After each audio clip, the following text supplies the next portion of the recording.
नमस्कार, बहुत स्वागत है। सरकारी कर्मचारियों के 18 महीने के डीए को लेकर बड़ा अपडेट। अगर आप भी एक सरकारी कर्मचारी हैं तो यह वीडियो आपके लिए बेहद ही इम्पोर्टेंट होगा, अंत तक जरूर देखिएगा। क्या सरकार जारी करेगी केंद्रीय कर्मचारियों के 18 महीने के डीए के एरियर? अब इस पर जानिए लेटेस्ट अपडेट क्या है, वर्तमान में सरकार की तरफ से क्या ध्यान दिया गया है और यह 18 महीने का कौन सा डीए का एरियर है जो कि सरकारी कर्मचारी केंद्रीय कर्मचारियों को अभी तक नहीं दिया गया है।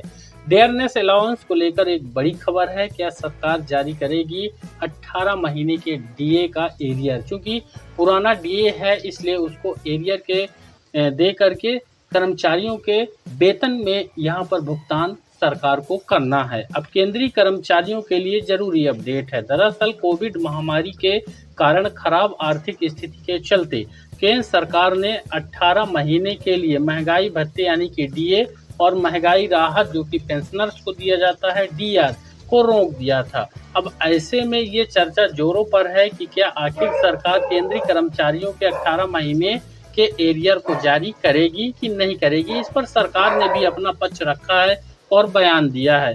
कोविड महामारी के कारण खराब आर्थिक स्थिति के चलते केंद्र सरकार ने 18 महीने के लिए महंगाई भत्ता यानी कि डीए और महंगाई राहत यानी कि डीआर को रोक दिया था। अब केंद्र सरकार के कर्मचारी इस रुके हुए बकाया की बहाली की लगातार मांग भी कर रहे हैं। वे सरकार पर इसे जल्द से जल्द जारी करने का लगातार कोशिश कर रहे हैं, दबाव बना रहे हैं। वहीं डीए एरियर के भुगतान करने की जो मांग है उस पर राष्ट्रीय परिषद संयुक्त सलाहकार तंत्र की स्थायी समिति की 63वीं बैठक में केंद्र सरकार के कर्मचारियों के लिए कई महत्वपूर्ण विषयों पर चर्चा भी हुई है।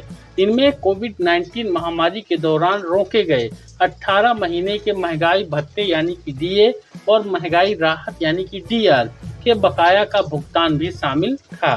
बैठक में शिव गोपाल मिश्रा और एम राघवैया जैसे वरिष्ठ कर्मचारी नेताओं ने कर्मचारियों का पक्ष रखा और डीए बकाया भुगतान की अपनी पुरानी मांग को मजबूती से दोहराया। वहीं आपको बता दें कि 18 महीने के डीए एरियर पर क्या सरकार का रोक यानी सरकार ने इस पर क्या जवाब दिया है। हालांकि इस मामले पर वित्त मंत्रालय मिनिस्ट्री ऑफ फाइनेंस ने अपनी पुरानी बात ही दोहराई है और उनके द्वारा कहा गया है कि कोविड-19 महामारी की वजह से आर्थिक स्थिति खराब हो गई थी और सरकार की कल्याणकारी योजनाओं का बोझ फाइनेंशियल ईयर 2020-21 के बाद भी महसूस किया गया। ऐसे में डीए बटे डीआर के एरियर का पेमेंट करना संभव नहीं है, यानी कि सीधी तौर पर सरकार ने इस पेमेंट को करने में असमर्थता दर्शाई है।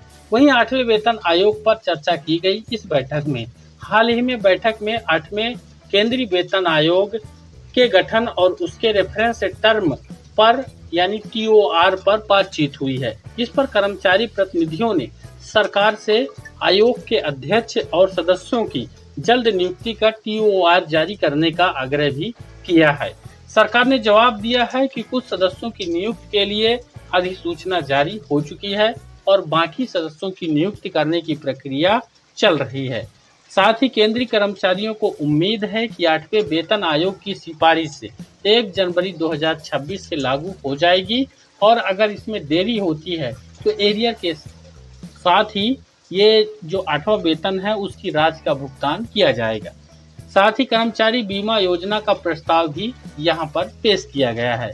बैठक में एक और बड़ा मुद्दा रहा जिसमें central government employees group insurance scheme जिसको CGEGIS रहा, जिसमें व्यय विभाग जो डिपार्टमेंट ऑफ एक्सपेंडिचर ने कहा कि उन्होंने इस इंश्योरेंस स्कीम को लेकर एक नया प्रस्ताव तैयार किया है और इसे जल्द ही कर्मचारी पक्ष के साथ साझा किया जाएगा।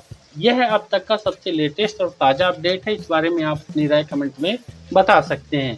वीडियो को ज़्यादा से ज़्यादा लाइक और शेयर करिएगा और चैनल पर नए सब्सक्राइब जरूर करिएगा। धन्यवाद।